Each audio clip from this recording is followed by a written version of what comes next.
y'all, welcome back. So today I'm going to be interviewing Megan Yelaney. And the funny thing is, her and I just basically had the first conversation with words that we've ever had before we started recording this podcast. But I feel like I know her because we have so many people in common. And so in particular, hi, Brittany. I love it. Megan, welcome to the podcast.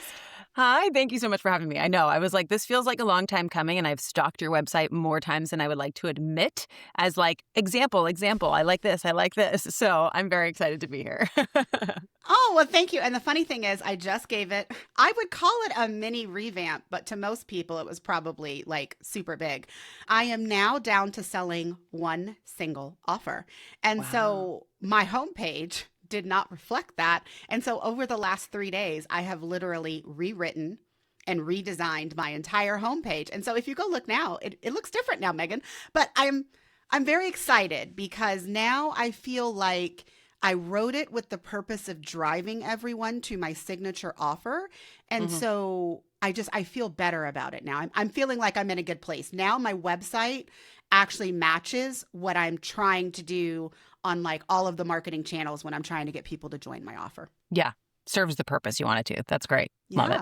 And so today we're going to be talking about origin stories, which is funny because now I feel like I am probably going to be super motivated after talking to you today to go revamp my origin story, because right now it is still very photography based versus I only do systems now. And so you talking about this on the podcast, I mean, I've said this often to the listening audience, but like, sometimes I interview people and I'm like, no, this was for me. And I just let you listen to the recording. Yes. That's basically what it is. Yeah. I love that. Those are my favorite interviews, honestly. I'm like, this is a selfish interview, but I know it's going to help you too. Thank you.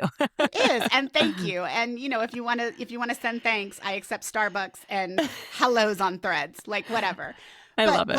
Let's dive in because we're going to be talking about origin story today. And I know that you have like a different perspective on how this is taught, why it's important, and why your audience really does need to hear from you. So first, how did you start talking about origin story, or what's your origin story about why this is important for your business? I had a feeling that was coming. I was like, I'm ready. This is going to be a really good example of a big question that I get is which origin story should I share? So I'm actually going to share little snippets of two different ones. When I think of origin stories, I really think of like, what's the purpose of why you're in business? Like, why are you waking up to do this every day? Beyond the money, beyond supporting your family, yes, of course, that's going to be a big driver.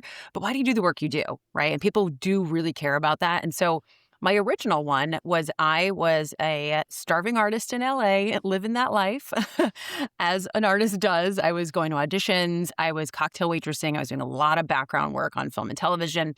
And I got started in network marketing and kind of dipped my toe in that.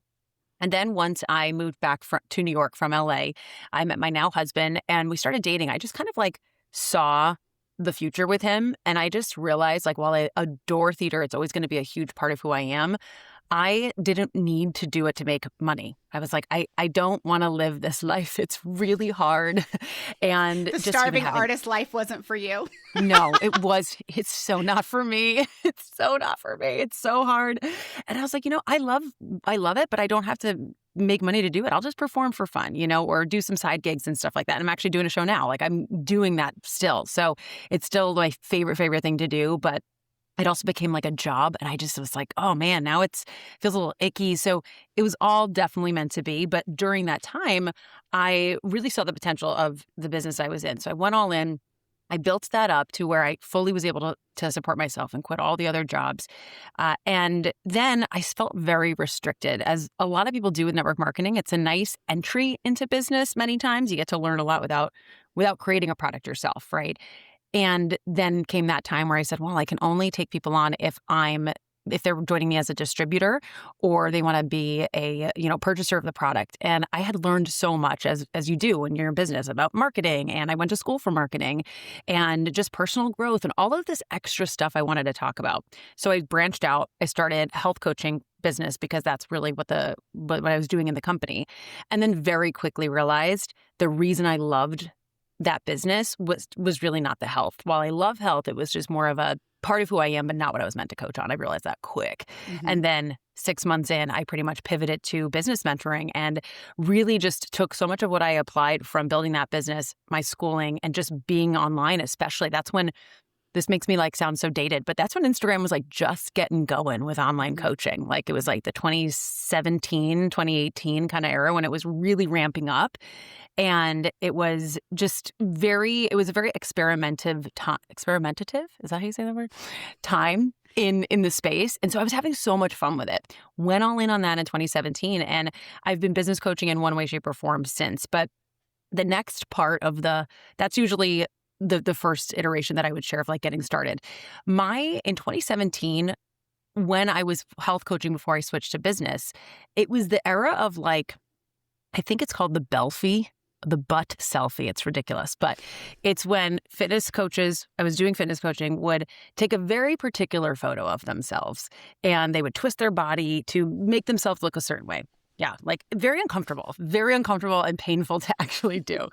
And so, I followed what mentors would say and I tried to do it. And every time I just felt so ridiculous. More power to them when they felt confident. I did not. It was not my thing.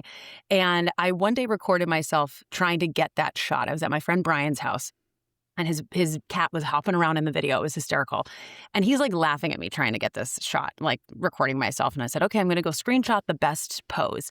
And I just posted the video and I kind of made fun of myself and the industry. And I said, this is crazy that we have to, this is what we think we have to do to get clients. Like, how is this making me a better fitness coach, And it went viral for my page and it started my whole brand Pretty Awkward. And that's when I realized pretty quickly I was really meant to do business coaching and really helping people fully like be themselves in their brand in a way that is marketable and buyable. And people are like, oh, I want to be a part of that movement. I want to be a part of that community. So that moment really sparked a lot for my brand and kind of just opened the door to, you don't have to look and be like every single other health coach out there or business coach or whatever. And now I'm very happy. Authenticity is like obviously it's not but it's really what people lean into now, which is a great thing. But at that time, it wasn't. It was very curated. Everything was still very planned and very much only showing the highlight reel. And now I think people are like taking you along on content series and video series and showing you the real in the moment. And that's kind of what I was doing at that time. So that was a big part of my story of like getting to this big level in business by really being myself. And then I had my twins in January of 2024, which was wild. As anyone who's had kids knows, it just completely changes everything for you. You don't think it's necessarily going to change as much as it does. And for me, it pretty much had me like start my business over because I realized at that point from about 2022 to 2024, before they were born, I kind of became what I'm calling like a basic business coach. I got away from that Pretty Awkward special, like helping you find your thing, and just was helping people with everything. And so I quickly realized during that time, if I'm going to spend time away from them, I've got to either be making great money or love what I do. Ideally both, honestly. Or both. Yeah, that's the best combo. And neither was happening. I was like, okay, this isn't working anymore the way it used to. And I hate what I'm doing. So we need to like take a break. And so I ended up taking like a really, really long maternity leave, like an extra long maternity leave. And we had built up reserves for the years past. So I felt very grateful that the business set us up to do that. And so I was able to like really figure out what I wanted to do. And that's where my program now that I run and just helping people find what I call their distinctive edge. And their story, their origin story is a huge part of it. But I followed that process to go, what am I good at? What do I love? What could I talk about forever that is come so natural to me, and that I might feel is niching myself down too much because yes, I could talk about launching. Yes, I could talk about sales. Yes, I could talk about this and that, but I don't want to be known as just, I could do it all. This is my secret sauce and what I want to really help you with. Then it can open up more on the back end. And so that's really what I zoned in on. When you mentioned signature offer, that's what it was. I was like, I'm just going to focus on this one main thing, this one main offer. And it literally brought my business back to life. I went from basically starting over to building my program to over 200,000 last year just from this one program. And it kind of sparked all of these other things happening. And so now we're just scaling that. And I've never felt like to use a very overused word, but it's true, more aligned in my business than I do now, even with way less time to do it and way less of the fancy stuff that I used to have. I slimmed a lot down, and it just feels nice to kind of have that like clarity now postpartum too. I'm very postpartum 2 years now, but I feel like I'm going to stay postpartum forever. So It's okay. We're all postpartum. I mean, I'm 15 years. I mean, I have a 15-year-old and I still feel like I'm postpartum some right. days. It's crazy. It's really interesting that you say this because I literally had the same conversation with myself and then with my business bestie last year. Mm. We were recording a podcast, and actually maybe it wasn't last year, it was the year before. And she's like, yeah, but like, what do you actually enjoy doing in your business? And I'm like, well, I enjoy doing it all. But like, when it really comes down to it, like, what is the part of systems that makes me happy? And the part of systems that makes me happy is figuring out how to best apply and implement streamlined systems in your business. And then I just want you to do it, and I want to give you a grade. And I understand that it's my professor mindset. I mean, I do understand where it comes from. But at the end of the day, I just got really tired of doing it for you, even if I was making great money and or giving you like really amazing systems at the end of the day. Like that just wasn't for me anymore.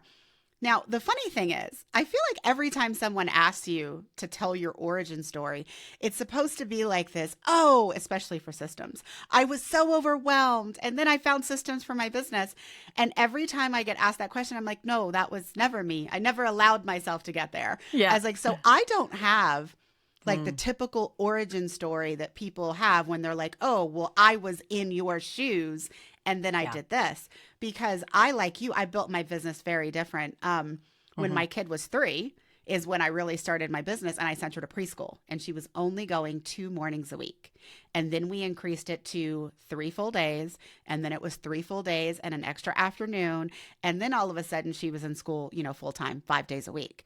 But at each one of those stages, I was only like building my business in what you would call the margins of motherhood, if you will. And so I never had a chance to get overwhelmed because I was always limited in my capacity.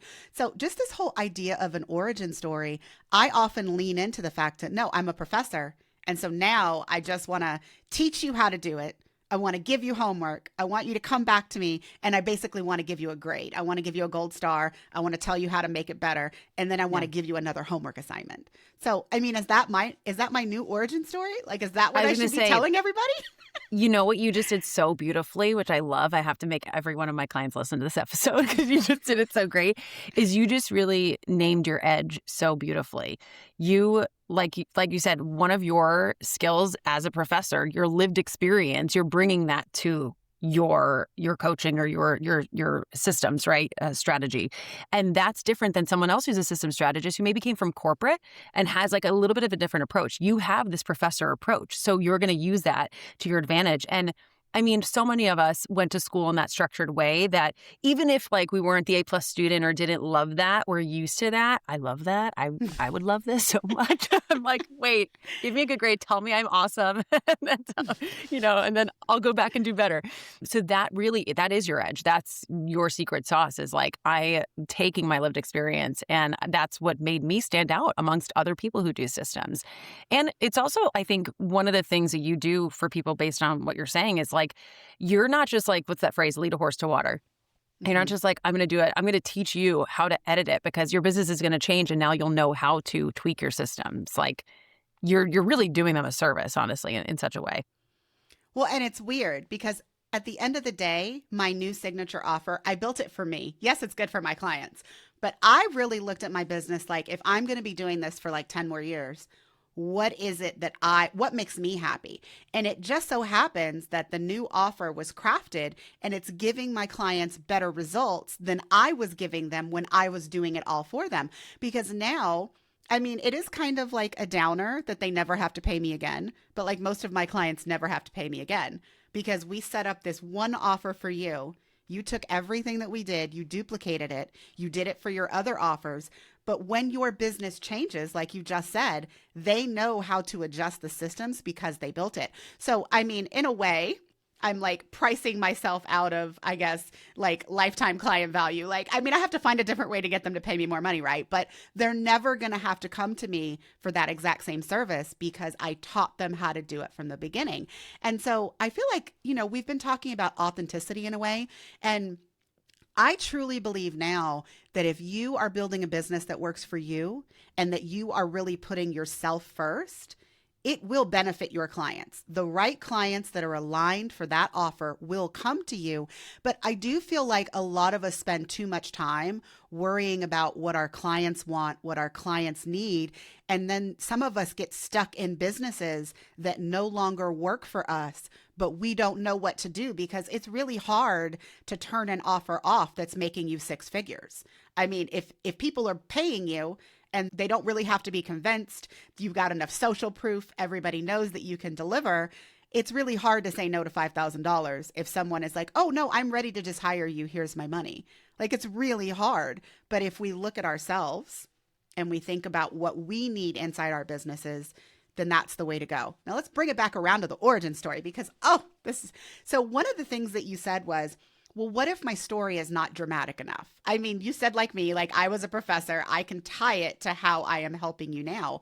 But what happens if you don't have like a truly like, make me cry tears origin story? Because I do have some that I just refuse to share publicly. I had, a very hard pregnancy. I have all of these other things that shape my business. But those aren't the things that I want to necessarily share as my origin story. But what if you just don't have anything that's dramatic? Yeah, I love this question. And it's I get that asked this quite often, especially from clients lately.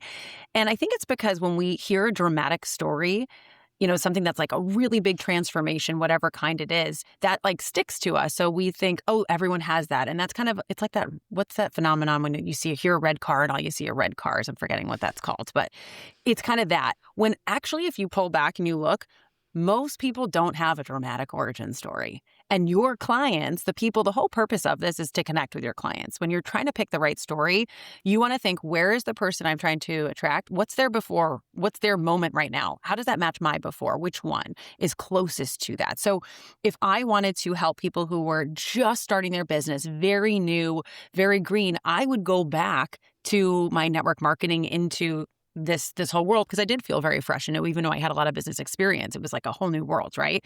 But because I'm helping people who are established but feel like a little bit lost and kind of like my message isn't clicking because I'm not being true to who I am. I'm basing my business on other people. Everything you just said was like, yes, start with you, start with your story. That gives you the clues. I use the postpartum one now. That's the one I use because that's where they are. So, and even that one, it's not that dramatic, my postpartum story. It's something that a lot of women typically experience after they have kids. So it's pretty common. And I think that's the key there is how you were feeling, even if to you it doesn't feel like a big deal, it's a common feeling that your clients also had. And that's really the connective piece is the feeling. It's kind of like someone could experience loss. Someone could have gone through a divorce, and then someone else could have lost a parent.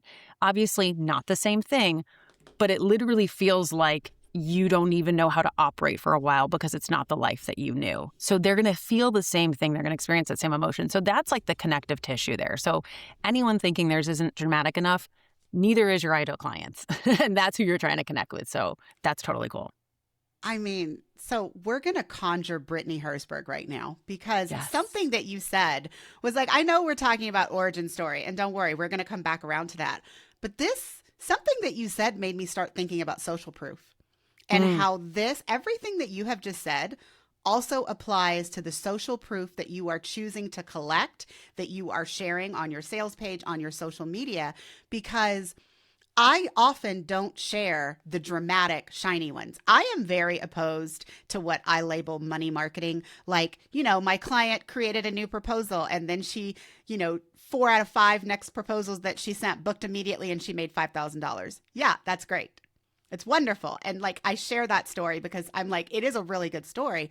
But also I have clients that literally say, well, I set my systems up and now I get to read a book. Now I get to take my kids to the movies guilt-free. And so that is not a dramatic transformation, but it was certainly one that my client needed. And that probably is more aligned with several of my clients than telling them that they could make $5,000 if they just improve this proposal. And so now what you're talking about with origin story is just making me connect it back to that. Because, like you said, we might have many origin stories, and there might be one that's just a little truer, is a little more relatable to where our current clients are.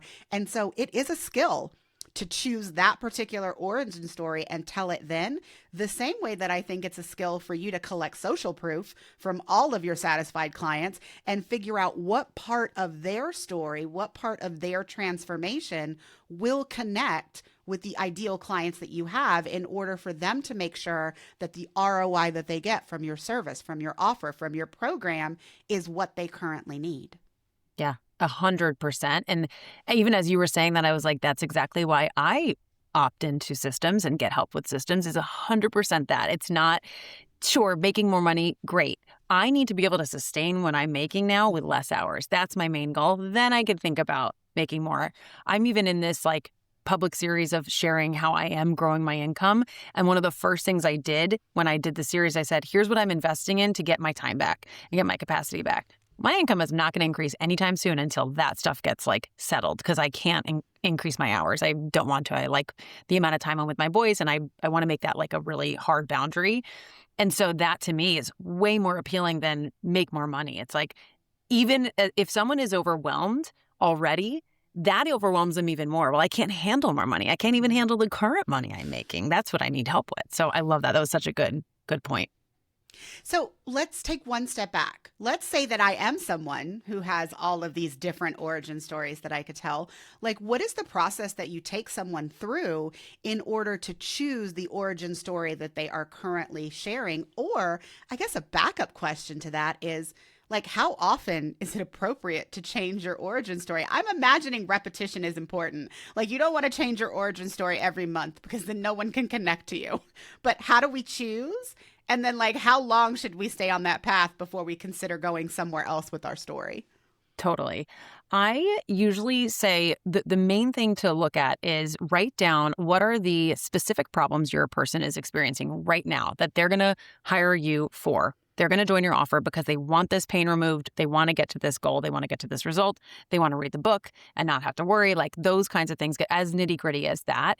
And then look at your different stories and go, okay, which one matches this best right now? That's the one to pick because it's going to be the most potent, even if you have others that you're like, ooh, but this is more juicy and this brings in more traction. It's going to go more viral. We don't care because that's going to bring in the wrong people, or it's not going to bring in the people at the level you're at right now. We want to look at the journey. So that's the biggest way to do it. And it's pretty simple. It's not like it's difficult, but it's just kind of keeping yourself in bounds because we tend to want to go all over with that. So pick that one. And then as far as the frequency, I'm a very big proponent of sharing your story all the time, but especially at least once a week, I try to share it in some way, shape, or form. And this could be a small snippet on a podcast episode. This could be a little blurb in your newsletter or a reel on Instagram. It doesn't really matter the execution, but you want to share essentially every week. Think about it this way. Every week, I want to be communicating why I do what I do, why I am passionate, why I wake up every single day to work beyond just the money. Like there's a purpose here, and usually our story shows us that purpose. And the other thing that sharing it every week is going to help do is not only show your purpose, but also your secret sauce. Like what is that unique thing that you do within? Like we were saying with your lived experience as a professor, you're bringing that in. And they're gonna be like, ooh, I love this. This means that she's probably organized and really like on top of, lesson planning. And I love checking boxes, like however people look at that as, right?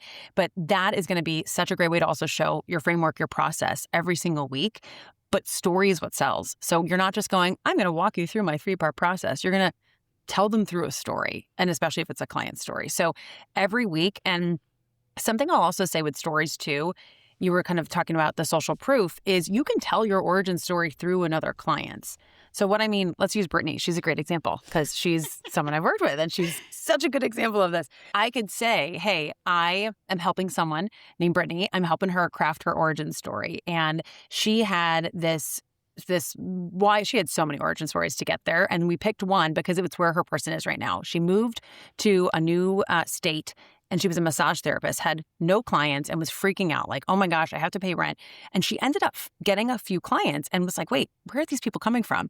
And realized they were coming from her website. They found her through SEO that she had put into her website, and she had learned how to do it. She got pretty good at it and then started doing it for other people. So I could kind of share how after she posted that story, things started really taking off for her. People saw the power of SEO. They're like, I want to get found on Google. Wait, I could do that. That sounds amazing. Especially speaking to a very Instagram heavy audience who like doesn't realize that's possible for them. And so I could kind of share a little bit about hers and say, this is one reason that I love helping people find their stories, is because it literally leads to sales of such ideal clients coming into your world and seeing why your process actually works and showing that you've lived it.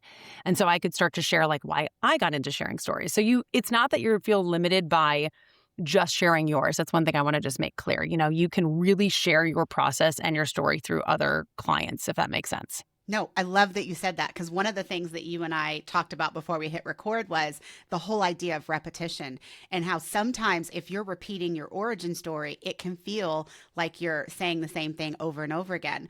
And I mean, if I had a really dramatic one, like if I said, well, the reason that I did all this was I ended up on bed rest for 16 weeks while I was pregnant, there's only so many times that I can repeat that over and over again. I think the more dramatic your story is, the harder it is to say it every single week, because I mean, I don't want to say it sounds like you're trying to get sympathy, but I would certainly feel like I'm really tired of talking about how I was on bed rest for 16 weeks. So I do feel like maybe not mundane, but the simpler your origin story is, the more relatable it is without being super dramatic. I do feel like I could talk about that more than like giving my very dramatic origin stories. And Brittany 100%. is such a good example. Everyone, if you have not heard Brittany on this podcast, you live under a rock, because literally she's been on here 5 times. All of her episodes will be listed in the show notes. But getting back to like using your client stories as part of your origin story, I think that is so brilliant. And I think that it's something that people really need to hear right now. I swear, Meg, I'm talking about 2 things over and over right now: client experience videos and case studies, neither of which I am an expert in. But for some reason, the way that I talk about them is like really capturing people's like attention right now. And case studies are something that are non-negotiable for me. And they've been non-negotiable since before I've, been besties with Brittany. But like, I make it a point to interview every single one of my clients after I've stopped working with them. And I also collect all of this data, while they're working with me. And so I feel like this is a good way for you to craft your origin story, is going back and collecting this information from your clients while you're working with them, right after you finish working with them. And then please, for the love of everything holy, guys, don't forget to come back to your clients in 60, 90 days, because that's when you actually get results for most of us that are doing work with our clients. Like, my clients usually can't tell me how much time they've saved after we set up their systems, because they haven't actually used them yet. So I got to go back to them to ask. And I mean, the same way for you. I would imagine that when you're working with someone, if you help them find their, distinctive edge, and it's only been 3 months, I mean, yes, they might have made changes, but they probably can't tell you how it's affected the clients that they're working with or the people who are inquiring until it's been a couple months down the road. So I mean, this idea is just so powerful, and I want to make sure that everybody is really focusing on not just your story, but your client stories as well. And you should be keeping these things organized. You know what? How do you organize your client stories? Oh my gosh, this is where I'm going to need your help. You're probably going to be mad at me. But it's pretty simple. I have a Google Drive that I have when I have different clients. Same thing. I try to keep whether it's their stats or it's a podcast interview, in that folder. Mm-hmm. But we did just switch to Airtable, and we are tracking certain statistics and certain things. We just got it. So I can't, just like you said, I'm like, well, I don't know the results yet, but I see it. It looks really pretty, and I know it's going to be really beneficial to have it all in there. So, and I'm going to give a shout out, because I know who did that for you. It was Jordan Gill, right? Jordan Gill, my girl. Yes, so guys, Jordan Gill used to be my business coach. She's been on this podcast. I will link her in the show notes too. Wait, I didn't know that connection. I love that. Yes. Oh, that makes sense. Actually, Jordan, I did her. So I used to do VIP days. I did VIP days before I discovered Jordan, but then I went into her Done in a Day program, did that. And then a year later, I think I did Strategy Saved Me, which was her 3-month container for one-to-one coaching. So yeah, Amazing. I mean, me and Yeah. Jordan were actually, I just saw her 2 weeks ago. Oh, I love it. I was on a Yeah. Zoom with her yesterday. Her getting into my passwords to set some more stuff up for me. So I know if she set it up Yeah. for you, it's good. Yes. And I would It looks love it so beautiful. if you would I'm come very back excited. and like, I mean, I want a DM, Megan. I'm putting it out there. I Yes. want a DM from Okay. you in like 2 months that you can tell me how awesome it is. I also put everything in Airtable. I recently switched to Notion. This is pretty Oh. scary. I mean, listen, it took a lot, but communicating between my team and Airtable was very hard. So we moved to Notion to manage my marketing, and that ended up moving a lot of the things that I had in Airtable into Notion. So while I haven't fully fleshed it out yet, I also, like you, have podcast interviews with my clients. I have their onboarding form, their feedback forms, calls that we have every week. And we are starting to like keep the transcripts of those in one place so that if we ever want to do a search or we want to use AI to synthesize something, everything is in one spot for us to go find. So no, I fully approve of your Google Drive, just so that you know. Fully Because that's where approve. it's at right now. But now that you have Airtable, you can start tagging things and tracking specific statistics and actually seeing what all of your clients are doing in one place versus each of your clients in the folders. So I think both of 100%. them are great and both of them have a purpose. So see, Yeah. gold star for you. We're doing better, always doing better than we think, right? We're so hard on ourselves. I'm always like, I suck at systems. And Jordan's like, systems are trust me, amazing. I've seen the worst of the worst. You're fine. But you know what? I feel like that is a label that almost all my clients get. Literally on a weekly basis, I get a client telling me, oh, Coley, I must be your worst client. And I'm always laughing in the back of my mind and like, you have no idea. Yeah, you're no, like, that it's is messy not back you. there. I have seen some stuff. Yeah, exactly. No, it's been game changing. But I love that you brought that up though about the client stories, because that's where, like, again, the whole point of an origin story is to show why you're passionate about what you do. And what better way to do that than be like, look at this person. I just helped like create all this financial independence for themselves or get all of this time back. The reason I'm so passionate about that is because, and that's where you can kind of go into your own origin. So it's like there's so much connective tissue with that. And I feel like some people think that it's bragging because I'm going to talk about myself. It's really funny. I was on a call. I am a co-coach in one of my Business Besties programs, and I was doing like a training, and I had one of our mutual clients on a slide. And actually, it's the client that I said, redid her proposal and booked 4 people, immediately. Nice. It was great.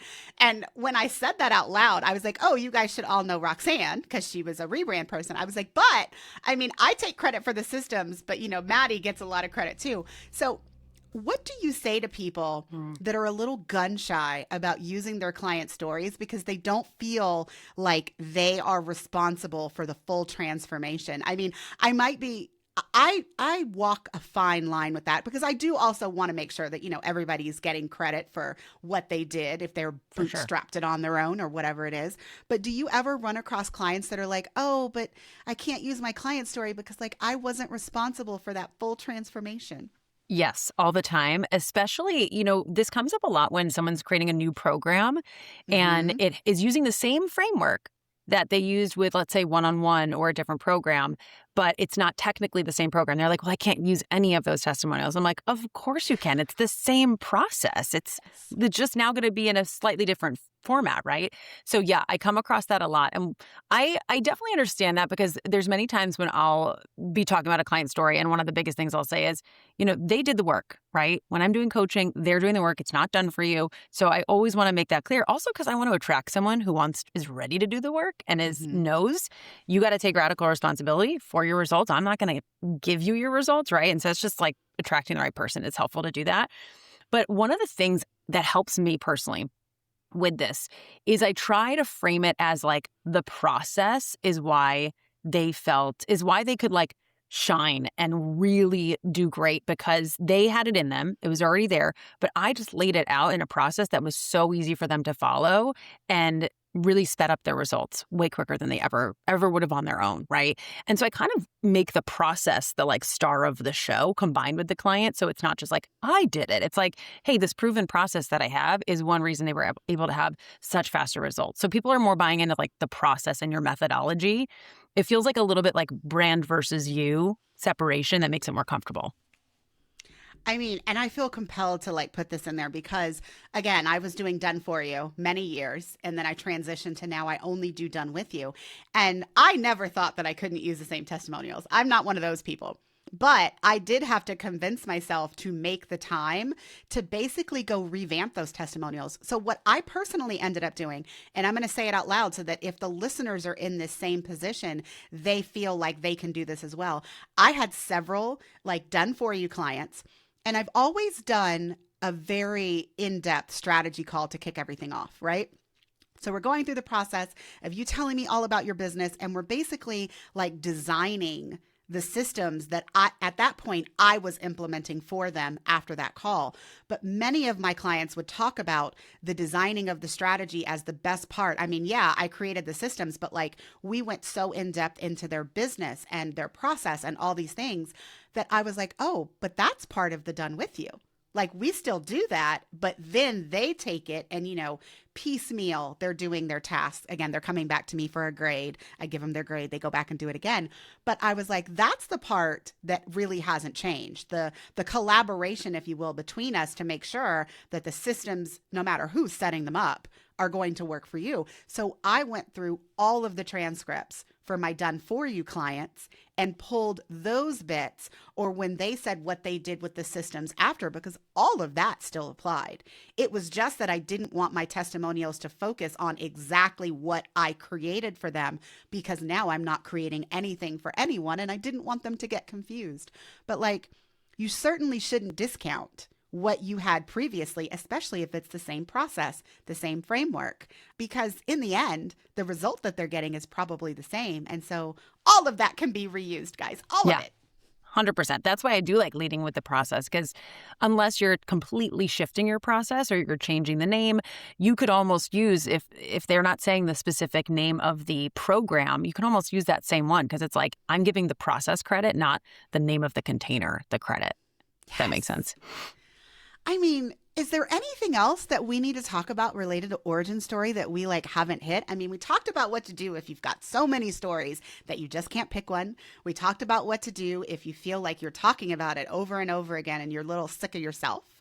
We talked about how you can bring your client stories in and make sure that your origin story is also based on how you work with them and the results that they've gotten.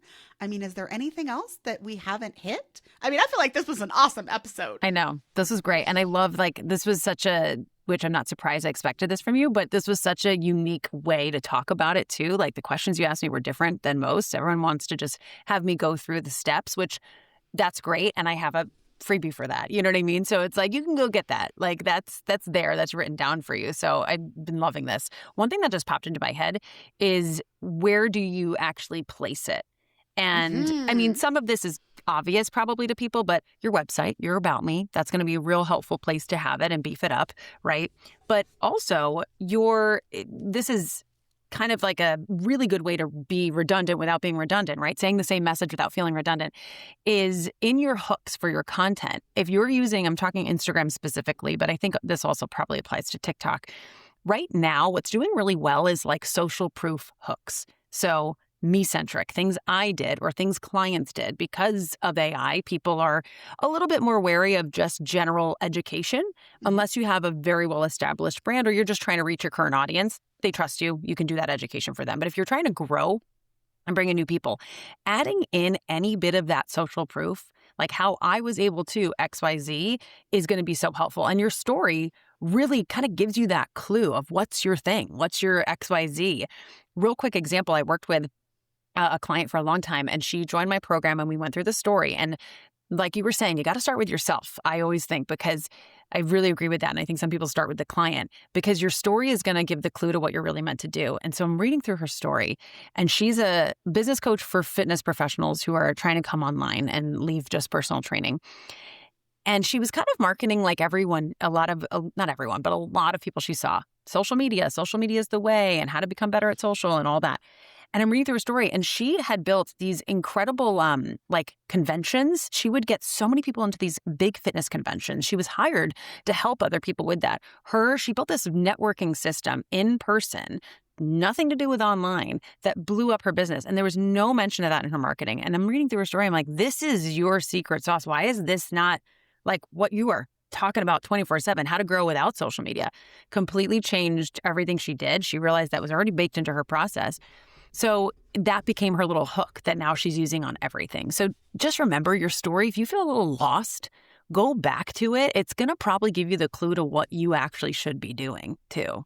That kind of went all over, but I wanted to share that. But okay, there's two things. Number one, getting an outside perspective. I mean, I can't believe you're the expert. So we kind of said, hey, she's the expert, guys. If you need help on your origin story, she's your girl. I mean, we kind of alluded to that, but we didn't actually say out loud, sometimes this is not for you to figure out. Sometimes you need to take a step back and basically present someone with everything about you. I mean, this is not really known to a lot of people, but if you're going to speak on stage and you're trying to craft your signature talk and what's important to go in it, this is what speaking coaches do. Like, you basically word vomit all of the, things that have happened to you, your stories, and they help you craft it in a way that, gets your message across, but brings you into it.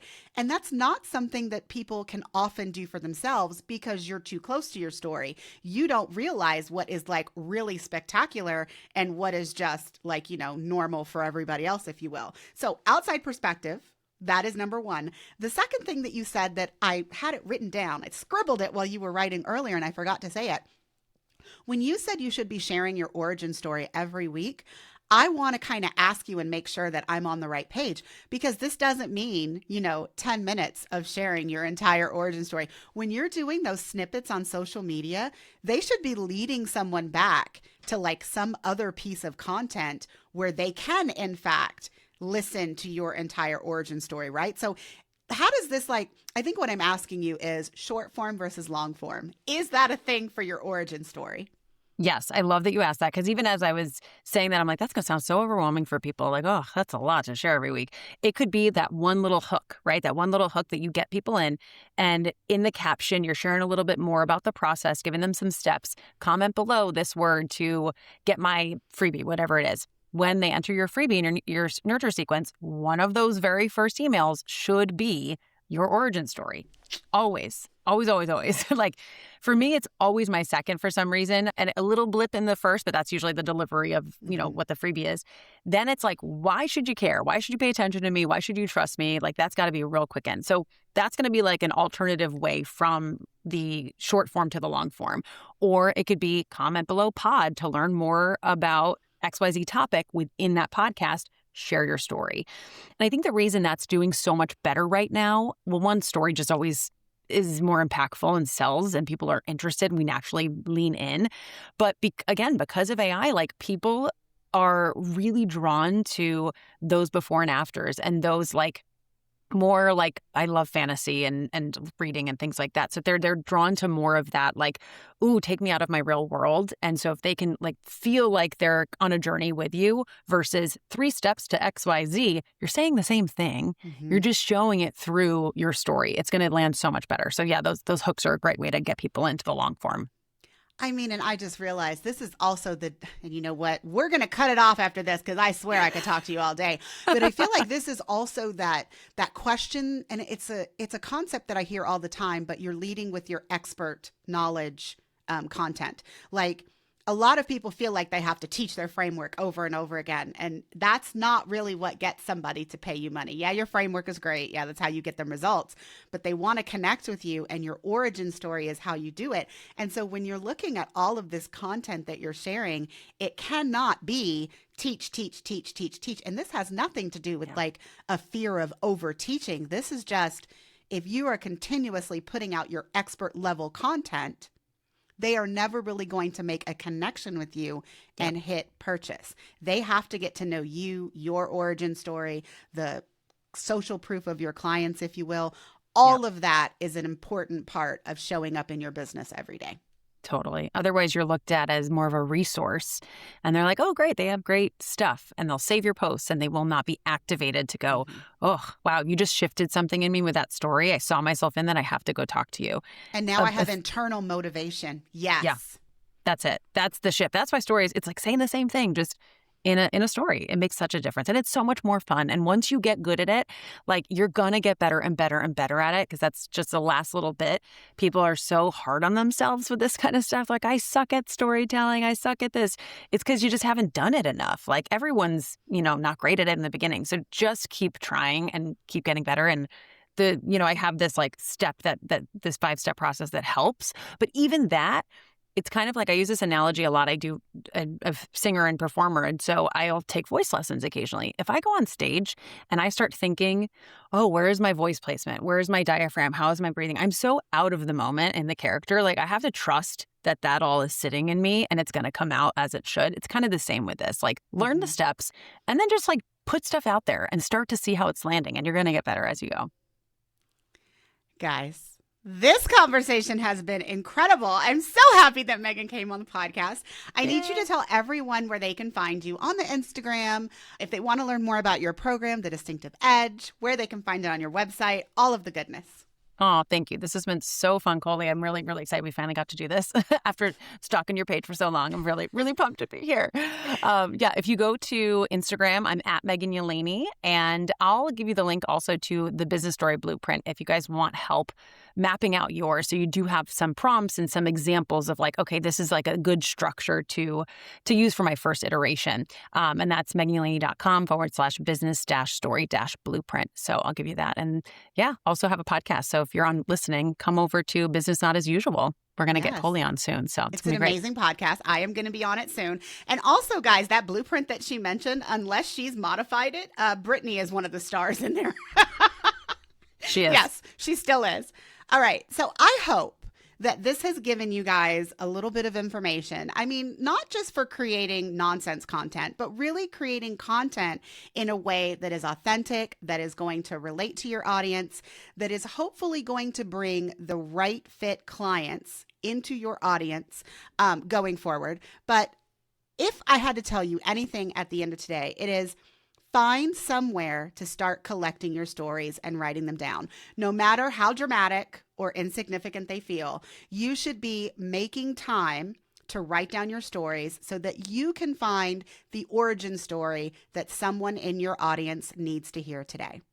Again, Megan, thank you so much for coming on the podcast. Everyone, that's it for this episode. We'll see you next time.